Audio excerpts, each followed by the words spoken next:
Well, the youth is one of South Africa's greatest strengths. They form a significant part of its population. They're some of the brightest people in the country and on the continent. But in this radiance and excellence lies the chaos, violence. Now, gun violence is rising in one of Africa's biggest nations.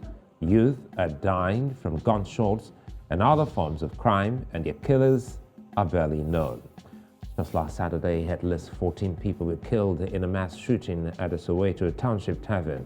Now, the shooting followed the death of at least 22 people in an East London tavern 2 weeks ago.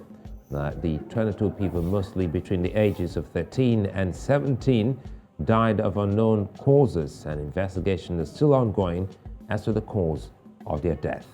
Now, crime is rising in South Africa, and the whole continent is concerned, and rightly so. Welcome to VSA. I'm Sulaiman.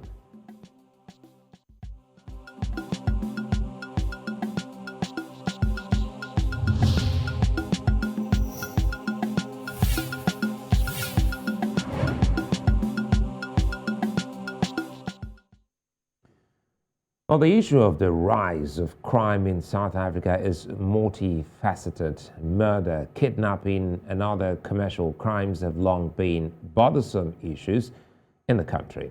South Africans have accused the country's police of struggling to control crime. Illegal immigrants have been blamed for some of these crimes, and the presence of drug cartels also causes an extent problem. Now, in the East London tavern shooting, the South African government claims a 13-year-old kid was shot dead. Now, parents have been asked to look after their kid, as the country's youth need great protection. There is massive underage drinking in South Africa, despite the official drinking age being 18. But more pertinent problems are bedeviling the South African populace. How do public places get secured? How much control do parents have over their teenage children's activities? And who is killing South Africa young? Joining me to unpack this is Ntimane, who's the chairman, National Liquor Traders, and Tshegofatso Putu, an economist and security analyst, joins me from Dublin in Ireland. Thank you both for joining us. Let's start with the man who's based in South Africa. Before we dig in deep, let us in on, well, if you can, give us an update as to what's happening in South Africa at the moment. Lucky. Thanks so much. Good evening to the viewers and good evening to my fellow panelists. Maybe just to start off by correcting some of the stats that you mentioned in the introduction. So the number in East London is sitting at 21, and that was not caused by any shooting incident, but it was suspected that there was some poisoning, even though the police are yet to confirm what really happened there. And the number in Soweto shooting incident that took place on a Sunday early morning has now risen to 16. So yes, we indeed do accept that as a country we are dealing with issues of crime, and issues of crime have now entered into our liquor trading space, with taverns being targeted. Just over this past weekend alone, we had 3 shooting incidents in 2 provinces in the country, where over 20 people were shot dead under mysterious circumstances. But however, we do appreciate that there's been some major breakthrough in one of the incidents where 2 perpetrators have been apprehended. But we continue, to be concerned that, these violent crimes that are almost at a runaway level are going to affect our businesses as we operate in the middle of our communities, in the middle of townships, without, measure security personnel to safeguard our businesses. So we are concerned that, as it were, we are sitting ducks, and everyone and anyone who wants to commit crime can actually target us, like we have seen this past weekend. Thanks for putting it out more clearly. Perhaps maybe you missed that. I did say 22 were killed in some circumstances yet to be known, not specifically about being shot. But quickly here, let's bring in Tshegofatso. When these things happen on the continent, especially in South Africa. They target the very future of the continent.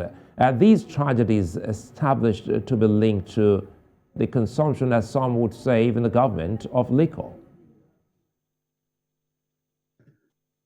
Can you please clarify your question there? Sorry about that.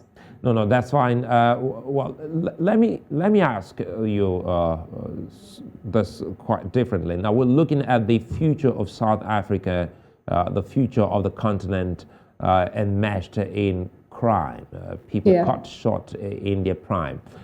What do you think the country isn't doing right at the moment that we have seen even teenagers as young as 13 and 14 being killed? Yeah, thank you for that question. So I think that the challenge for South Africa is the lack of recreational activities for the youth. I think that the culture that's become popularized as one of alcohol consumption, if you look at mass media, you see the portrayal of parties and dancing as like the main form of recreation. And I think that this might be a lead factor as to why the youths are getting involved in underage drinking to the extent that we've seen. But I also know that as an economist, having looked at the economy of South Africa, a big challenge for our youth right now is unemployment. About 40% of the youth in South Africa, that's people between the ages of 18 and 35 years old, are unemployed. And that's a very big number. You know, this, as you have said, these are the people who are our future. And these are the most active and able-bodied people in the economy, and they do not have jobs. And so when you have this large active group of people with a lot of energy who are doing nothing, people turn to substances and, creating a lifestyle that isn't ideal. So I think that that's one of the main factors of why we're seeing youths in taverns, in places where we wouldn't traditionally see them. There's not a lot of work and productive things for young people to do. Even in terms of community upliftment, we've seen divestiture from like the arts, from sport. So there's very little that young people are doing, and there's very little guidance and resources that are being put into the youth of the country. And that's why I'd say this is the phenomenon that we're seeing right now. Yeah, Tshegofatso, I'll come back to you because you raised a very important point there. Talking about the lack of recreation facilities is almost the same here in Nigeria, to the extent that some of these key infrastructure have actually been, converted into some other structures not meant for the purpose. Lucky, we come back to you.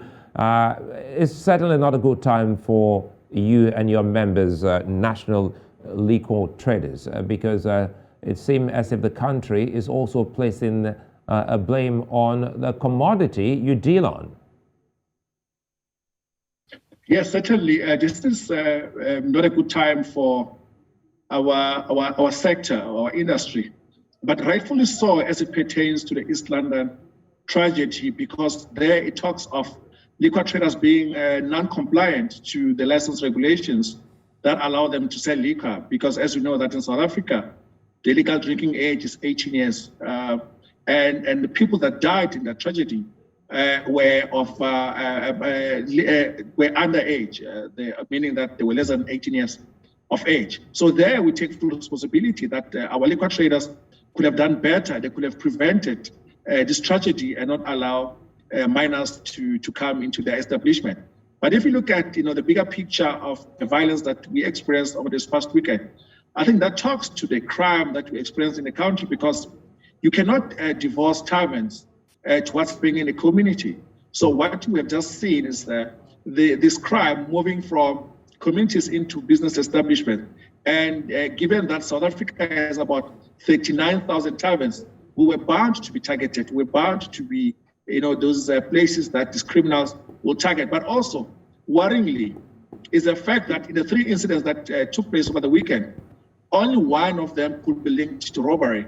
and two of them, it seems like someone planned to assassinate those patrons that were in those establishments. So we worry that the trend seems to be that people can just kill with impunity and using our outlets as places where they can commit these crimes. And let's come to you, Tshegofatso. From a security perspective, what do you think we can make of these problems now? First, you already told us of the lack of recreational facilities and, of course, key other things to engage the youth. But let's look at security. Apart from recreational facilities, what other things you think may have resulted into this spike? Yeah, just going back to what we're seeing now in this post-COVID moment, in this moment of the war in Ukraine, we're all experiencing worldwide increases in prices, in the cost of life. People are frustrated. People in South Africa do not have jobs. And in these cases, you start to see insecurity. You start seeing people acting out due to not having anything to do, mental health issues, but also crime increases in times of economic decline. That's just how it is. Also, these attacks, although we don't have a cause as yet, could be linked to a larger anti-state project, which we saw last year during this time. There were big riots, protests, and some state inability. So just having looked at some of the papers and the ideas that people are coming with right now regarding the situation, people are thinking it could be a larger macro state problem, but it also could be linked with interpersonal crime because of the declining economic conditions. So that's what I'd say. And Lucky, are there regulatory agreements between your members and the counties or the government in this case to ensuring that underage persons are not sold liquor? Yes, there certainly is that engagement government, but what is clear from the license regulation is that you cannot sell liquor to anyone under the age of 18. And we are on record, as saying that anyone who is found to be non-compliant to just this basic rule should actually stand to lose their license, because we know that there's a bigger picture that lends itself to minors having access to alcohol, like Tshegofatso has mentioned, the issue of lack of recreational facilities in the country, but also other societal issues that we are experiencing in the townships, being a country with almost the highest levels of unemployment affecting our youth. So, but we are also saying then in that regard that this does not give excuses to liquor traders from not, following up or being ensuring that they follow the license regulations that govern the sale of alcohol in their premises. So we are one and united with government in one voice saying that underage drinking should not happen. But we also have a much bigger issue of binge drinking. We have had a recent incident in the past few hours where someone tried to finish a whole bottle by himself and he died on the spot. So these are much bigger issues that have now developed over time, where excessive drinking has now become a norm. People feel that they are macho and they are big and they are respected if they drink more than what is required. So it isn't just an issue of underage drinking that we have in the country, but also of binge drinking, people having more than what is necessary. So there are many issues that we need to deal with, but also we need to go back and look at what causes people to drink alcohol the way they do. So the issue of responsible drinking is something that we are much focused on. And also if we bring in the issue of drink and driving as well, as we know, that South Africa has one of the highest incidents of road fatalities. So we've got, it's a multi-pronged approach that we need to have to be able to deal with all these issues that could be linked to alcohol. So it's not going to be an easy task for us. And Tshegofatso, let's talk about the lack of job, which you also, highlighted earlier on in your opening. How much of a concern is this linked to what South Africa is dealing with at the moment? It's a big concern. People do not have things to do, and also the issue of depression. So although people wouldn't connect them there's the issue of people being depressed, people not working for a very long time. There are people who have never worked, who have left high school and have never gotten a job. That's the economy that we have been in. You know, the unemployment rate has been above 20% for many years, and I think for the last 10 years, and unemployment seems to be increasing. And so this makes people use substances, as Lucky has said, binge drinking. Drinking is connected to crime, is connected to violence. South Africa has a very, very high rate of gender-based violence. So in our household, alcohol has a very big effect that is interlinked to all other societal issues, issues of jobs, issues of money, issues of violence, gender-based violence, issues of just the destruction of the household. And yeah, they all play into together, you know, and also the quantity that drank because of like issues of mental health, you'll probably drink more. And that socializing, no recreation also makes people drink more. So all of these issues are closely connected to each other. And and unemployment is also a key player. So yeah. And Lucky, does that mean more business? Because this is a national matter and one that should concern your body in as much as it is trying to stay in business. So help us here. Is there a big threat to your kind of business in South Africa owing to what is happening at the moment? Yes, certainly there is a big threat for us. So if you look at the tavern environment, we have a footfall of between 8 and 10 million people coming into our taverns on a monthly basis, spread across the 9,000 taverns that I mentioned earlier. So now what has happened is that people are now going to be scared to come into our establishments. And because we operate from the center of the townships, it means then we are not going to enjoy the support of our communities because those are ultimately our customers. So this is going to affect our businesses tremendously. And we're worried that, you know, in the absence of credible safety plans by our taverns, we will struggle to retain customers coming into our spaces. In fact, we will see a major shift, and this is our prediction, that, you know, people will opt to buy takeaway and enjoy at the comfort of their own home and not come into our establishments to enjoy the alcohol beverages. So we are really concerned that this is going to dent, you know, our businesses. And, you know, given that the alcohol industry in South Africa was the biggest, it received the biggest hit from government's restrictions, where we were not able to trade for almost 26 weeks. So we were on a recovery path. But with these recent incidents, we are going to take a major hit, and we feel that it's going to reverse the gains that we were having in the past 6 months since we're allowed to operate fully as the alcohol industry. So this is certainly going to affect our businesses.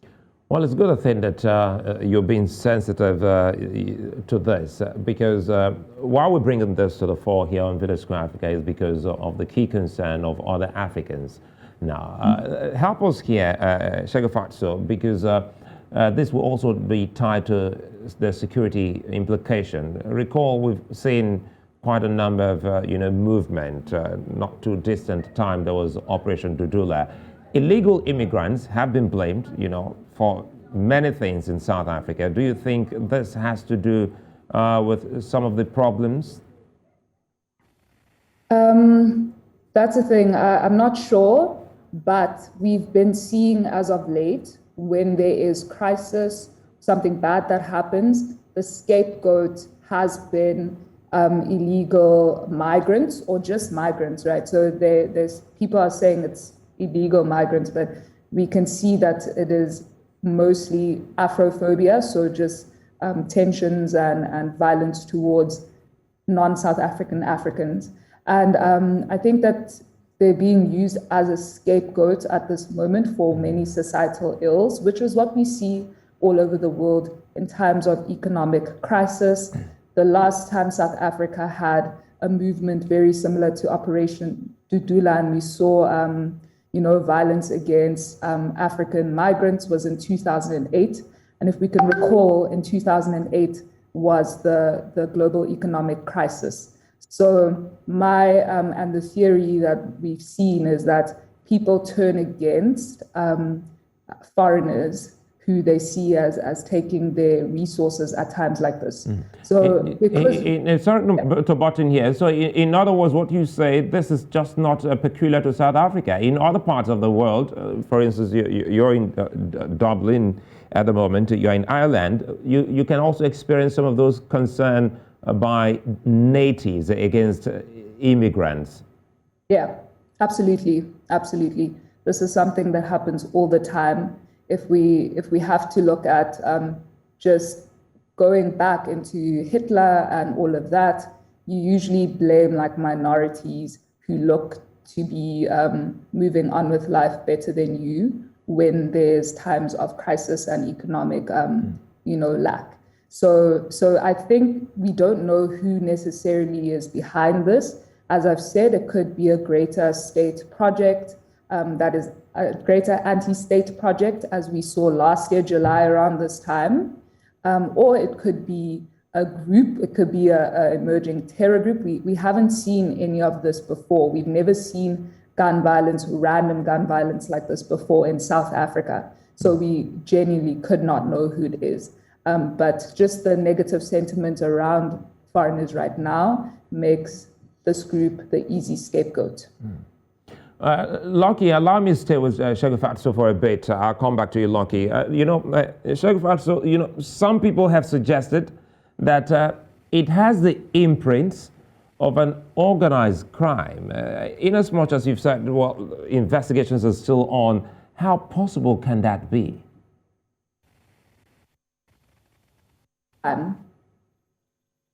Is that your question? Yeah. So it could be. So this is what I'm saying. Last year, there was a lot of talks around the third force. I'm not sure if you followed the story of the lootings in South Africa and the shipping in KZN, which is one of Africa's largest ports. There was, there was a work to destroy that and work to destroy major highways, major infrastructure that set the country back billions of rands, right? And that we saw was a planned project that we had never seen before. And so the sequence of targeting taverns specifically, where large groups of people are, to me, this is my own analysis that is just backed by my years of experience looking at like security in Africa. I would say it might be someone with a larger agenda. Otherwise, so it might be an anti-state movement, it might be a terrorist organization, but I don't think it's random just because we have never seen taverns and public places like this being targeted before. It's not very usual. And that's why a lot of analysts and academics and people looking at this don't have any answers because it's very new. So we are literally on the cutting edge of new security questions and answers right now. And So Lockie, you see, there must be some kind of concern from your members. Has there been any kind of conversation reaching out from your members to the communities and, by stretching it further to the government? So we have engaged with the Minister of Police, General Bekele. We've also engaged with the National Police Commissioner, General Fanima Simula, to get guidance in terms of some of the tavern safety security strategies that we can employ to safeguard the lives of our patrons going forward.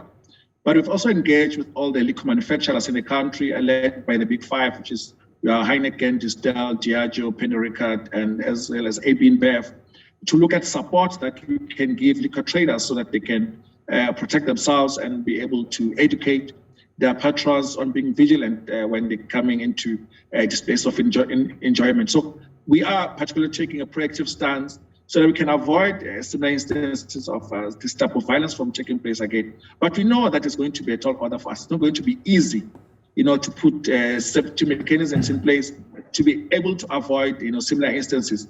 I mean, which security guard can stand against someone with 137, bullets of AK-47? So it is not going to be easy, but we really have to do something. I think this is for us a wake-up call that, we are not safe, that we've always been sitting ducks and we've always operated at the midst of the communities that have supported us. But it seems now we are target to criminals, so something has to give. We have to do something about it. Now, you mentioned some big measure in the alcohol business earlier. Has it, or have they been up to some social corporate responsibility for communities where you operate? Yes, so we have received a lot of support from these big manufacturers, especially during the advent of lockdowns and restrictions that were subject to by government, where we had the food vouchers being given to liquor traders, where discounting was offered in terms of access to good pricing for the products, but also relaxed credit terms to allow for liquor traders to pay over a longer period of time. So we have received support from manufacturers and still continue to receive support from liquor manufacturers. Just maybe to give you an example, in East London, at that tragic incident that took the lives of 21 children, we had liquor manufacturers coming on board to support families with funeral arrangements, as well as money to buy groceries. So we are seeing manufacturers taking a very active stance to ensure that they support our environment and sector. Well, we'll take a moment. When we come back, we'll talk more on this and then profile some possible solutions on how to safeguard a recurrence and save the future of the continent. Stay with us.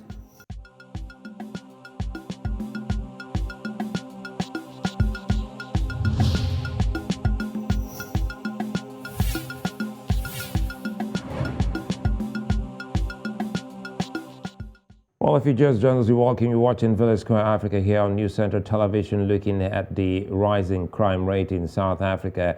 And of course, just as Nigeria is dealing with its own, in the city of Pietermaritzburg, the police reported that 4 people were killed and 8 were left badly wounded as assailants alighted from a minibus taxi and shot at bar patrons. Now, the assailants were 2 and they fired indiscriminately at customers. Now, in Pietermaritzburg, like in Soweto, high-quality ammunition were fired with as many as 130 AK-47 bullets found in Soweto. Now, 12 people were shot at the Pietermaritzburg bar, with 2 dying on the spot, while 2 others were declared dead pretty much later in the hospital. Now, gun violence has thrown the country in a difficult situation, with the killers unknown and yet to be apprehended. Now, locals have linked these deaths to criminal gangs, and of course, some have also called on the government to declare a war on them to save millions of other South African youth. Now, still with me is Lucky Ntimane and Tshegofatso Putu. Now, so we're coasting home now. Let's quickly look at the at least 23 people killed in South Africa. That's almost like a report every day without public awareness. That's according to the Gun-Free South Africa. Help us here. Let's start, because there's a security question, and it should go to you, Tshegofatso. What's the root cause of some of these problems? Now we're taking it into what they call gang battles or war.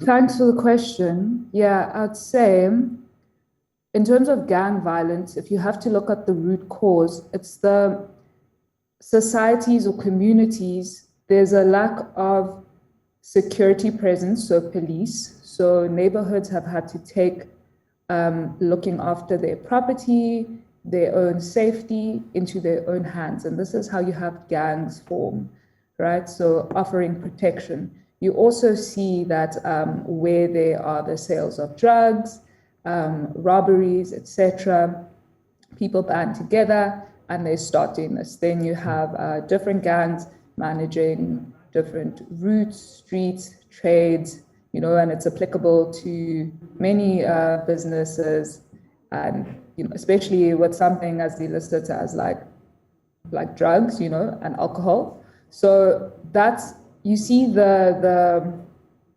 formation of gangs in this situation where resources are scarce and there's competition for resources.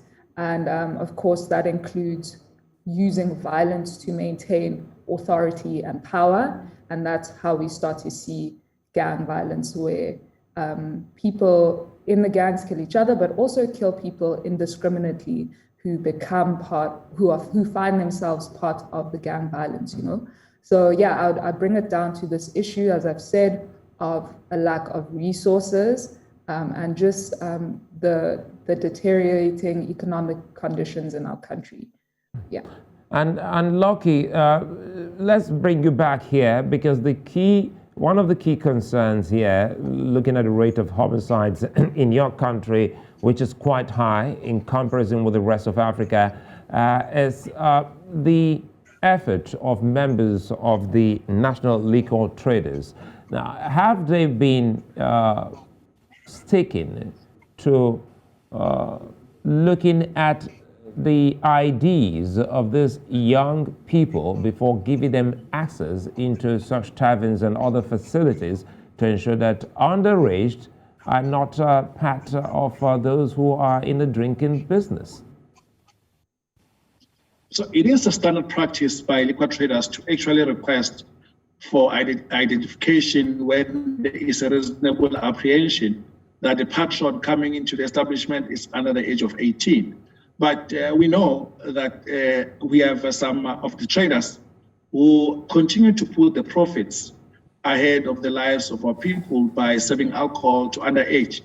And we have made a call to law enforcement officials and to the liquor boards that govern the license regulations in the country to ensure that we close all those establishments that continue to sell alcohol to minors. It is a bigger problem. And what we've seen in East London was, according to us, maybe a tip of the iceberg, because this is a practice that continues to plague most of our environments, most of our society in the country, where even the adult population is actually aiding and abating this practice of underage, where they can buy alcohol, you know, and give it to those minors who have sent them to buy on their behalf. So we continue to call on civil society and communities to work together with us. This is not something that requires just the liquor industry to sort out, or even the law enforcement officials to sort out, but it's a much bigger cultural, societal issue that needs to be addressed to ensure that we're able to deal with the issue of underage drinking, but moreover also the issue of binge drinking that we see that is becoming prevalent in the country for so many years. And I think we've done a good job of hiding it and putting it under the carpet. And Lockie, are you nursing the possibility of a rising terror group, especially with the caliber of weapons we're beginning to see in these attacks? It's a difficult one to say, but you see, our concern is that because taverns are part of the ecosystem of our communities, and that's where people come to enjoy themselves and socialize. So we will always be, I think, in the middle of a fight between these criminals and gangsters and their intended targets who will come into our spaces innocently so to enjoy an alcohol beverage. So we are always going to be caught up because we cannot remove ourselves from the ecosystem in which we operate in, which has allowed us to thrive since the inception of taverns in the country. So we are concerned that we will always be caught up in the middle of this fight. And Tshegofatso, do you think that politics has any play in this? I think it could be. We're seeing a lot happening in the country right now. As Lucky has said, you know, taverns are part of community life, and communities, a lot of things are happening at the same time. You have governance structures who are trying to have, like, you know, their agenda.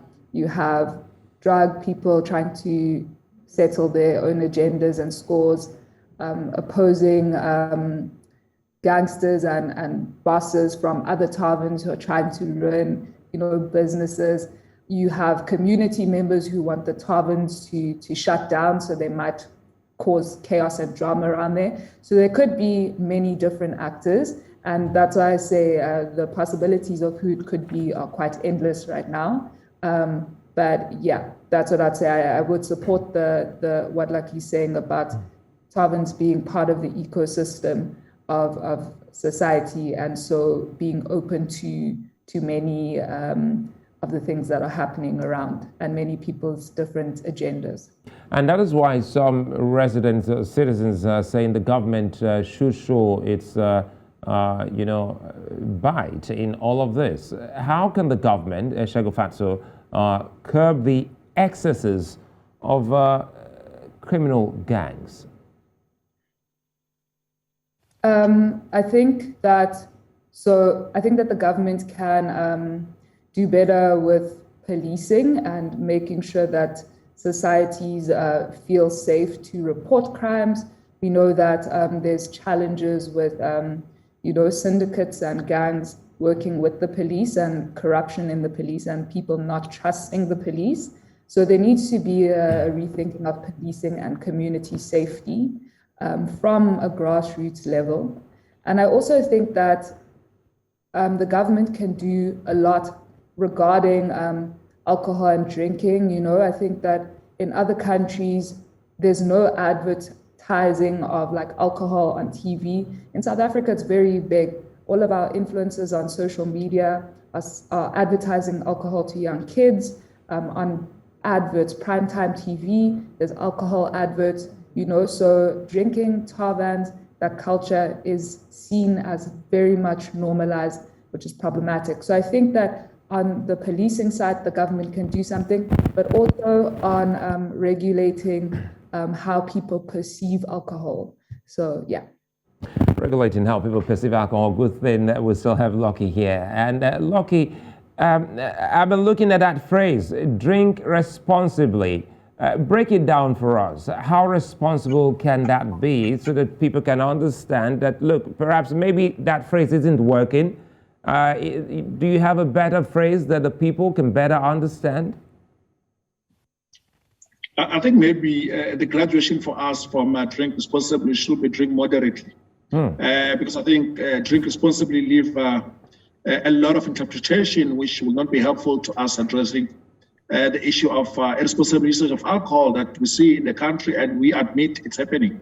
So I think we need to be able to educate and create awareness around what is moderate drinking, but also touching and emphasizing the issue of underage drinking, and then being able to even go to schools to educate our kids that they should not touch alcohol until they are of right age, but also educating our taverners that they need to comply with all relevant regulations, especially as it pertains to not allowing persons under 18 into the establishments, and also making it clear that if they do not comply, then they're going to lose their licenses.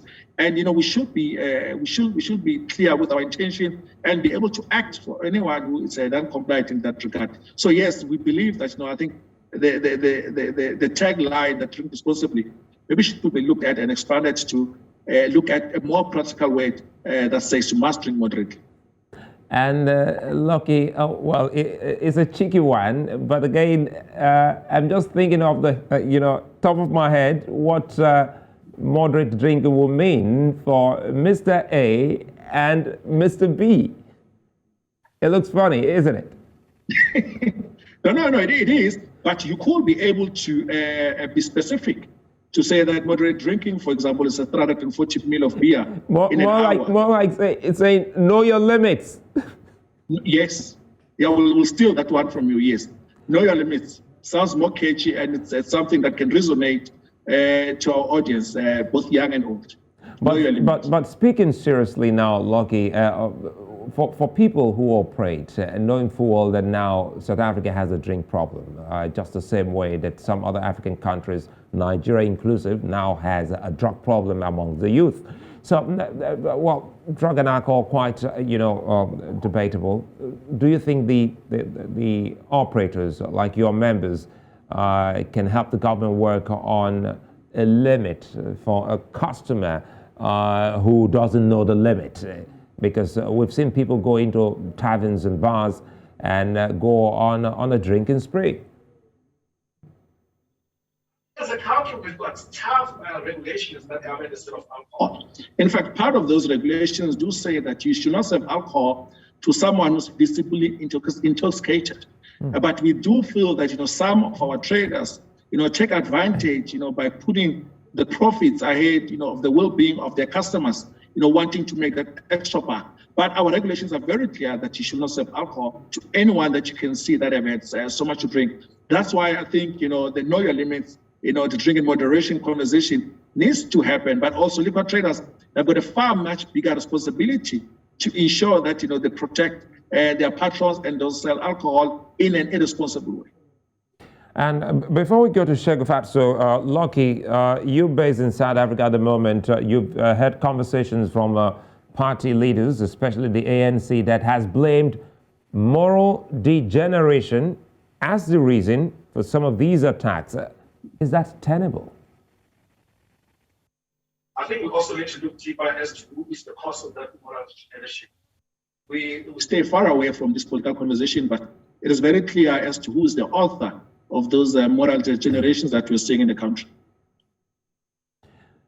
And Tshegofatso, we've seen the police chief, Becky Cele, speaking lately. What do you make of policing in South Africa more now that the people are asking for more?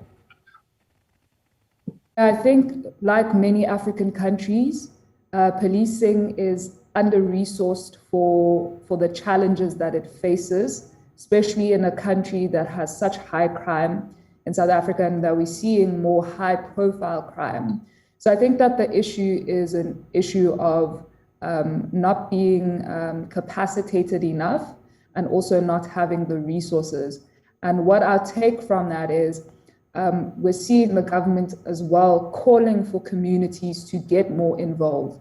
The police cannot stop a 14-year-old child from going to the tavern. The parents need to be intervening there. The community needs to be harder on young kids that they see walking to the tavern, walking around with bottles. So I'm seeing and hearing a call to community members to also take responsibility, for adults to also rethink how they portray alcohol and the lifestyle of drinking, and socializing with alcohol. Like, what contribution has the community made?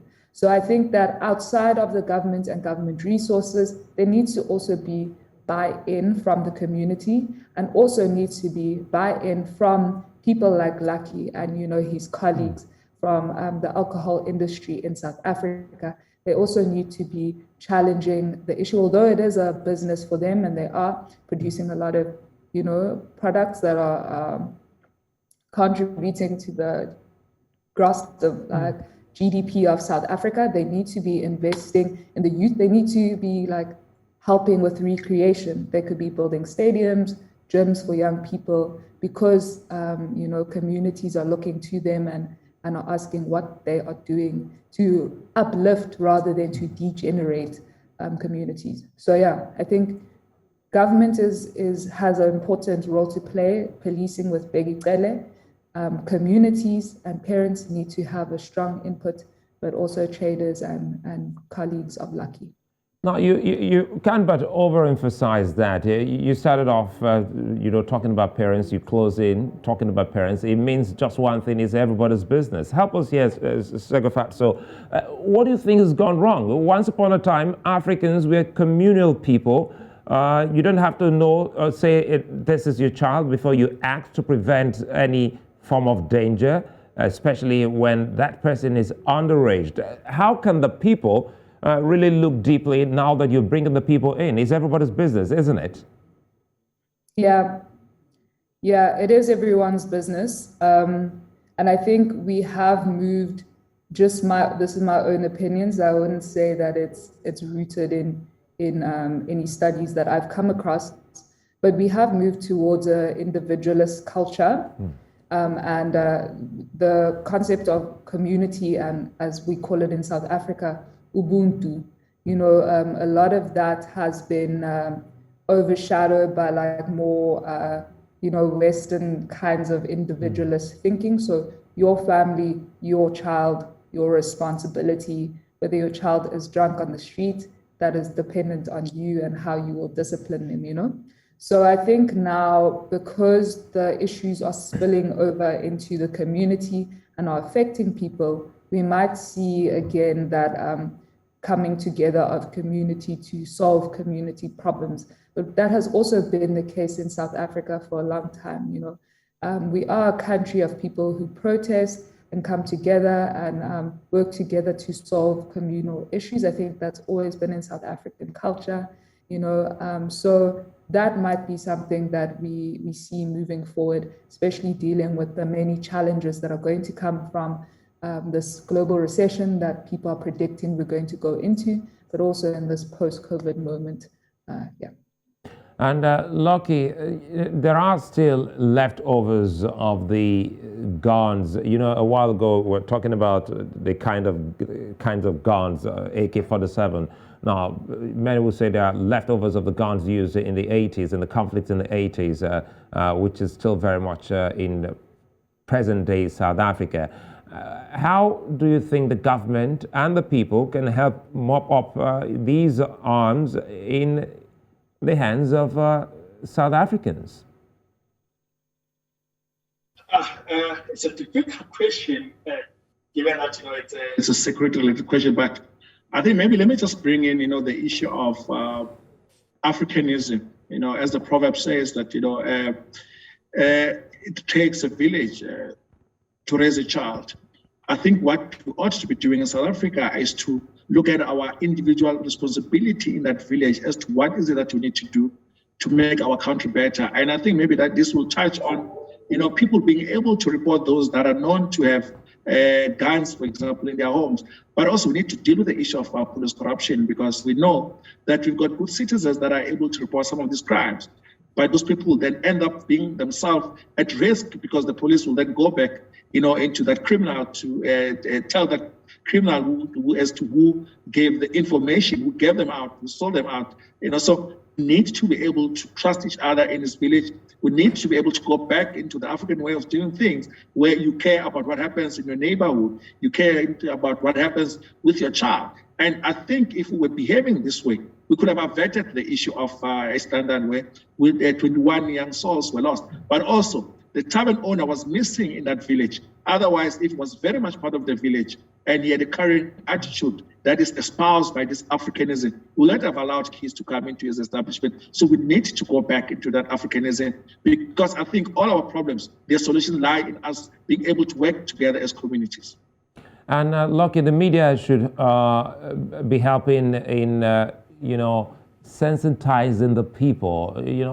Some of the key concerns which Tshegofatso raised has to do with the death of a community in us Africans to the rise of individualism. So what place can the media play in this, not just in South Africa, but across the continent? I think we know what we need to do, but I think the Western culture has overwhelmed us, where our role models are to be found in social media. And I think part of the drinking culture that we're seeing that lends itself into the irresponsible usage of alcohol is also to be found in social media. So we have a different view, for example, in terms of the influence of the advertising. I think more can be done in terms of having responsible advertising, where not only are alcohol products advertised for the benefit of consumption, but also we are able to talk about the benefit of those companies that sell alcohol into our communities. If you look at South Africa right now, there isn't a single liquor manufacturer that has built a legacy project in any township, even though the township business contributes significantly to this process. So maybe we need to have a much bigger conversation to say we need investment by these manufacturers so that we can affect our communities positively. We believe that it is not just government's job alone, to create some of these recreational activities in our townships, but companies as they seek to be responsible corporate citizens should be able to play their part. And so far in South Africa, we are seeing very little of that. And Tshegofatso, one last one from you before we go. We've seen similar situations in other parts of the world, specifically in the United States. How can South Africa avoid becoming another America in Africa? Yeah, great question. But I think in America, they have a very specific gun violence issue because guns are legalized and buying them is very easy. You can walk into a shop and buy a gun, which is very different in South Africa. We have much stricter gun laws, and you also have to be a certain age. Takes 2 years to apply, the last time I checked. So I think that we're going to be a very long way from America. But I think just the psyche, the fact that it has entered the South African psyche, that you can walk into a place and shoot for no reason, that is a concern. So with regard to shootings and things like that are happening, it's concerning. And maybe because of what we've seen in America, that might ignite like ideas regarding that. But I think the mass scale of gun violence, we won't see in South Africa anytime soon. Not as many people in South Africa have that many guns. So maybe the ideation, yes, and like the terror activity around having guns and killing people at random, we may see increases, but I don't think volume-wise will ever be as big as America. But yeah. Well, I'd like to thank you both for being such a nice company as we look to having a more peaceful South Africa and Africa. Lucky Ntimane and Tshegofatso Putu, thank you. Thank you very much. And I'm Sulaiman. Thank you, Africa. See you again.